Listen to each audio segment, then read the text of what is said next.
ভগবান শ্রীকৃষ্ণ সব থেকে বড় ভগবান, তাহলে আমরা যে কোনো পূজা করতে যাই, পূজা করতে গেলে হাতে জল নিয়ে কি বলি?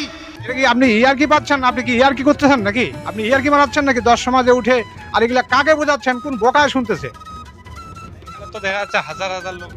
হ্যাঁ, আমি তো দেখতেছি হাজার হাজার ভক্তবৃন্দ আপনার কীর্তন শুনতেছে।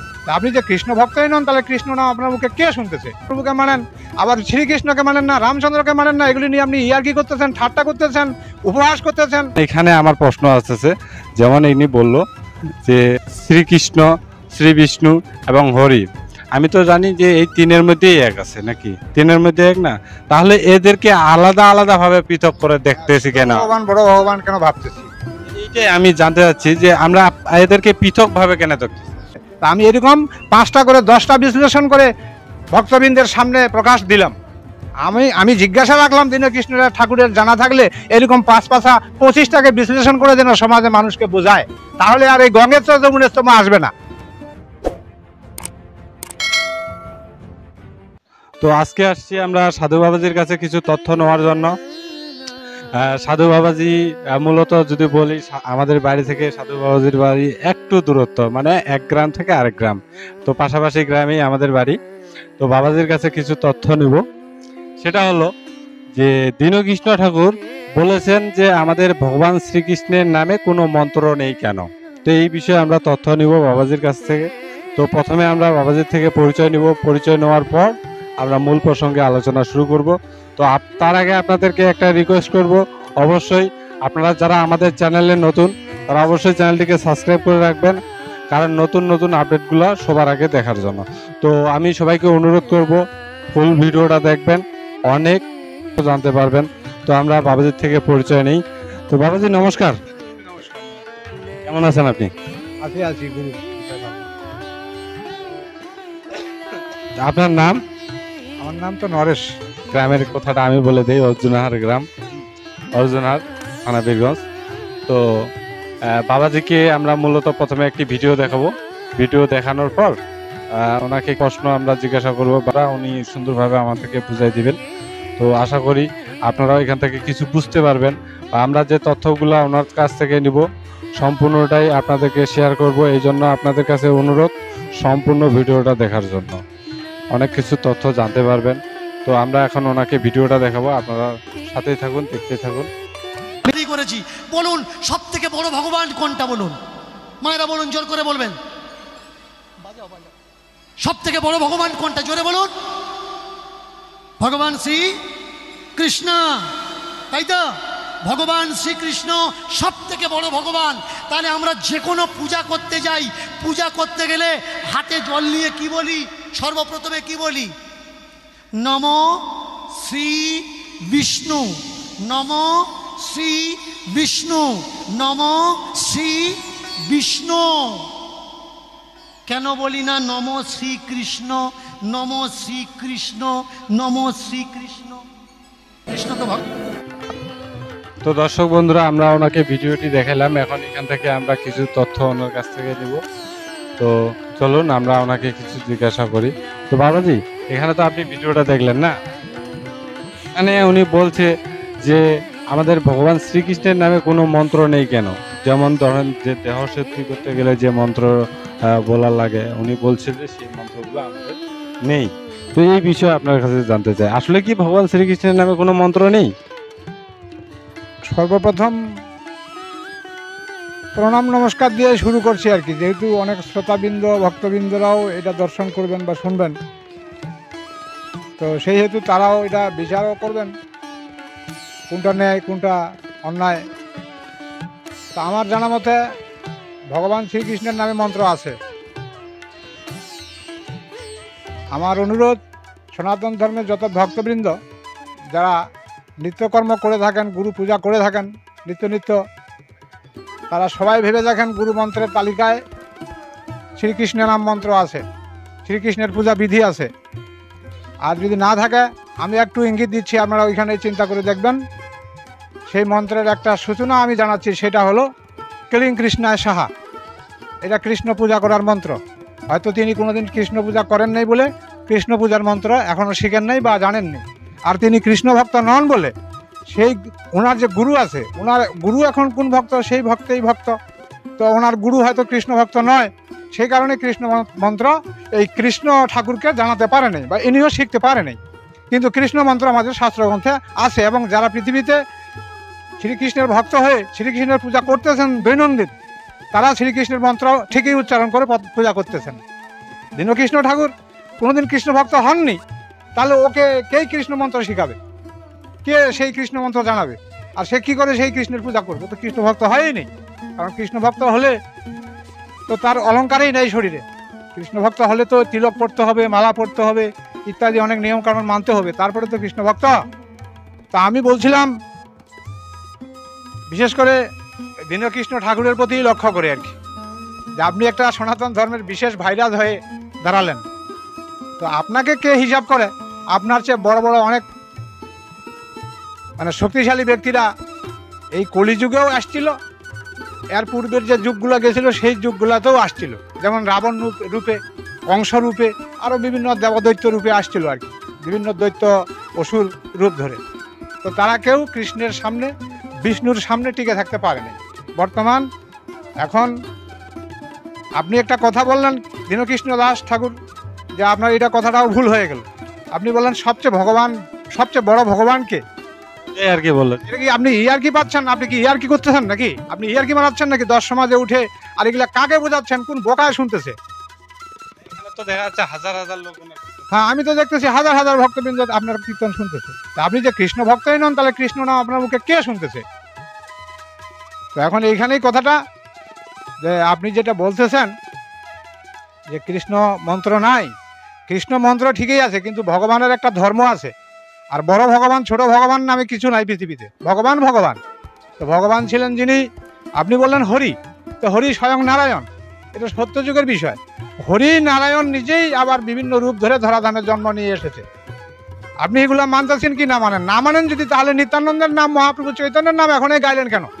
তাহলে আপনি মানেন, তাহলে আপনি চৈতন্যদেবকে মানেন, নিত্যানন্দ মহাপ্রভুকে মানেন, আবার শ্রীকৃষ্ণকে মানেন না, রামচন্দ্রকে মানেন না। এগুলি নিয়ে আপনি ইয়ার্কি করতেছেন, ঠাট্টা করতেছেন, উপহাস করতেছেন, বাজারে বা সংকীর্তনে প্রকাশ করতেছেন। এগুলা কি করতেছেন? এগুলা দেশের একটা ধর্মীয় বিরুদ্ধে, ধর্মদ্রোহী হিসাবে সমস্ত বাক্য আপনার মুখের থেকে আসতেছে। আপনি এগুলা পারলে তাড়াতাড়ি সংবরণ করে নেন, তাহলে হয়তো সম্মানটা আমরা ঠিক জায়গায় থাকবে। তো আপনি বললেন যেটা, সেটা হলো জল শৌচ করার, দেহ শৌচ করার, এই সমস্ত তো হলো সরৌ সরেয়া, যেমন পবিত্র হওয়া, সাধারণভাবে পরিষ্কার হওয়া, সাধারণভাবে। বিষ্ণু, রামচন্দ্র, আপনার শ্রীকৃষ্ণ, চৈতন্য মহাপ্রভু, এগুলি ভগবান, এগুলি দেহ ধারণ করে বিভিন্ন যুগে, বিভিন্ন নামে, বিভিন্ন জায়গায় জন্মগ্রহণ করে প্রকাশ পেয়েছে। এগুলি তো আপনি মানতেছেন। এগুলি যদি মানতেছেন, তাহলে এগুলির মধ্যে একটা মানবেন না কেন? শ্রীকৃষ্ণের নামে না হয় বললো না, ওম বিষ্ণুই বললো, তাতে অসুবিধাটা কি হলো? কারণ বিষ্ণু তো, বিষ্ণুর জন্ম, বিষ্ণুর যে নাম, এটা তো আরো আগে, সত্যযুগে। সেই বিষ্ণুই নররূপে আবার জন্মগ্রহণ করেছেন রামচন্দ্র রূপে, শ্রীকৃষ্ণ রূপে। তাহলে বিষ্ণুর নামেই করা হলো, তাতে কি? কিন্তু মূলে যখন কৃষ্ণ পূজা করবে কৃষ্ণ ভক্ত, তখন ক্লিং কৃষ্ণায় সাহা মন্ত্র আছে। আপনারা একটু শাস্ত্রগ্রন্থ খুঁজে দেখেন এবং ভক্তবৃন্দেরাও বিবেচনা করে দেখেন কথাটা আমার রং কি রাইট। এটাই তো কে মানে দীনকৃষ্ণ ঠাকুর যেটা সাধারণ মানুষকে যেভাবে বোঝাচ্ছে, কিন্তু মোটামুটি তার কথা শুনতেছে। বা বর্তমানে এক কথায় বলতে গেলে ওনার কথাকেই মানুষ প্রাধান্য দিচ্ছে বেশি, কারণ উনি কিছু কিছু তথ্য তুলে ধরছে যেটা আমাদের মতো সাধারণ জনগণের খুব ভালো লাগতেছে। যে যারা আমরা জানি না, শাস্ত্রগ্রন্থ পড়ি না, আমাদের কাছে ওর কথাগুলো খুব ভালো লাগতেছে।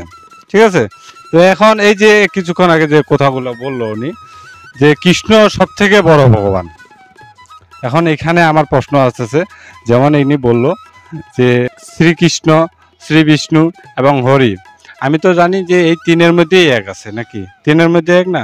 তাহলে এদেরকে আলাদা আলাদা ভাবে পৃথক করে দেখতেছি কেন? ভগবান বড় ভগবান কেন ভাবতেছি, এইটাই আমি জানতে চাচ্ছি, যে আমরা এদেরকে পৃথক ভাবে কেন দেখতেছি? ছোট ভগবান বড় ভগবান মানে কি? এটা তো ইয়ার্কি জনক কথাবার্তা। তো ভগবানকে নিয়ে তো ইয়ার্কি জনক ভাবে কথাবার্তা বলা ঠিক না। তো আমি শেষ পর্যন্ত আপনাকে বলতে চাই, দীনকৃষ্ণ ঠাকুর, আপনি যে শুদ্ধির কথা বললেন, কয়টা শুদ্ধি? আপনার শিক্ষায়, আপনার গুরুদেবের নির্দেশে আপনি কয়টা শুদ্ধি শিখেছেন? আমার কাছে শিখেন শুদ্ধি, আমার কাছে শোনেন। এবং সেই সাথে আপনি শুধু নন, যারা আমার আশপাশে এটা শুনতেছেন দেখতেছেন, তারাও ভেবে দেখেন শুদ্ধি কোনটা। খালি জল শুদ্ধি করলেই শুদ্ধি হয়, দেহ শুদ্ধি করলেই শুদ্ধি হয়, আর জলের ভিতরে কিছু নেই, আর দেহের ভিতরে কিছু নাই, অনেক কিছু আছে। তা আমার হিসেবে শুদ্ধি শুনেন। আমার গুরু যতটুকু কৃপা করে আমাকে বুঝাইছেন, আমি ঠিক শাস্ত্রগ্রন্থ অধ্যয়ন করেও দেখেছি সেগুলি রাইট, এবং সেই কারণেই আমি এটা আজকে আপনাদের সামনে প্রকাশ দিচ্ছি। সেটা হলো পঞ্চশুদ্ধি। সনাতন ধর্মের সমস্ত কথাবার্তা পঞ্চতত্ত্ব হইতে হবে। এই পঞ্চতত্ত্বে 5 তত্ত্বে মিলিত হইতে হবে, তারপরে দেহ গঠিত, তারপরে ধর্ম সনাতন, তারপরে কথাবার্তা। খালি একটা জানে একটা বুঝে তো আর বললে হবে না। তাহলে এখন আপনারা শোনেন পঞ্চশুদ্ধির কথা। প্রথমে জল শুদ্ধি করতে হবে। ওই যে ঠাকুর বললেন গঙ্গের চর যমুনের চর গোদাবরী সরস্বতী নর্মদা, এগুলি তো সন্তান আদি ছেলে পেলে মেয়ে অমুক তমুক সবাই মুখস্থ সদা সর্বক্ষণ, ঠিক না? এগুলি জল শুদ্ধি করতে হবে। এখানে ভগবানের নামের প্রয়োজনটা কি? আচ্ছা, তারপরে কি করলাম? জল শুদ্ধি করার পরে দেহ শুদ্ধি। দেহ শুদ্ধি না, দেহ শুদ্ধি করে জল শুদ্ধি করে কি হলো? দেহ শুদ্ধি করে কি হলো? এই জল শুদ্ধি করে দেহতে দেওয়া হলো, দেহ শুদ্ধি হলো। এবার দেহ শুদ্ধি করে কি হলো? দেহের ভিতরে মন আছে, ছটপট করছে, কখনো দিনাজপুরে যাবে তো কখনো ঠাকুর গায়ে থাকবে।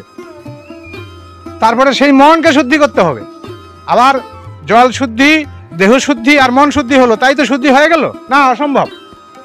তারপরে শুদ্ধি আসতেছে, আত্মা শুদ্ধি করতে হবে, আত্মা চিনতে হবে, আত্মা বুঝতে হবে। আত্মাকে মন দিয়ে বললে হবে না, আমি শুনবো না। মনের কথা বাদ দিতে হবে। মন কখনো কি চায় না, কখনো আবার অনেক কিছু চায়। তাহলে মন বাদ দেন, আত্মা শুদ্ধি করতে হবে, হলো চতুর্শুদ্ধি, ঠিক না? এইবার হয়ে এলো আপনার চিত্ত শুদ্ধি। মানে পঞ্চশুদ্ধির শেষ শুদ্ধিটা হলো চিত্ত শুদ্ধি। এই জল শুদ্ধি, দেহ শুদ্ধি, মন শুদ্ধি, আত্মা শুদ্ধি, চিত্ত শুদ্ধি। যতক্ষণ আপনি এই পঞ্চশুদ্ধিতে আসবেন না, ততক্ষণ আপনি কৃষ্ণ নামের কোনো সন্ধান পাবেন না, কৃষ্ণ মন্ত্র কোথাও খুঁজে পাবেন না।